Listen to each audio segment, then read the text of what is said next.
It was one of Africa's greatest migrations. Between the 1830s and 1910, almost 500,000 labourers arrived in Mauritius to start a new life. They came from China, India and other countries. Many worked on the island's sugar plantations. They were part of the then colonial power Britain's Great Experiment, the use of contracted or indentured labourers to replace slaves. Between the 1830s and early 1900s, you had hundreds of thousands, approximately 462,000 Indians and non-Indians, men, women and children, who came to Mauritius to work as indentured workers. It is very much different from slavery because they were legally free persons who worked under a contract. They were given a wage, they were given a place to stay, they were given food, they were given clothing and health care.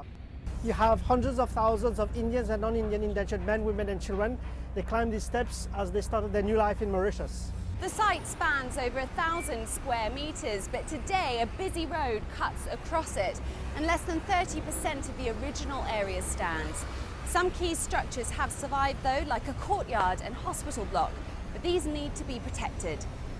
The Aapravasi Ghat Trust Fund has received help from the Ministry of Arts and Culture as well as the UN's heritage agency UNESCO. We are in the middle of the Port Louis Central Business District.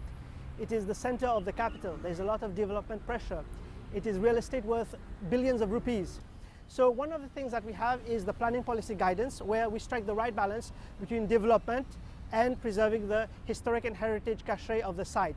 Mauritius is the only one which has almost a completely preserved site which is still in existence today. These buildings also hold the memories, traditions and values which the workers passed down to their descendants. Today, around 70% of Mauritians can trace their ancestry back to this very site. Dharam Huni's great-grandfather arrived here from India in 1865 at the age of 14 to work on a plantation. Of course, it's very emotional because had they not come to this island, we would not have been here. I think that this place should be preserved forever and ever. So far the generation goes on and goes on. It has to be kept, it has to be restored.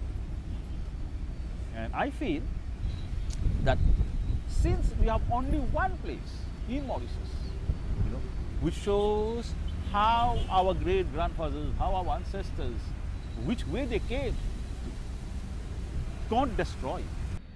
The hope is to restore more of the property and preserve this unique piece of history for generations to come. Clementine, Logan, CGTN, Port Louis in Mauritius.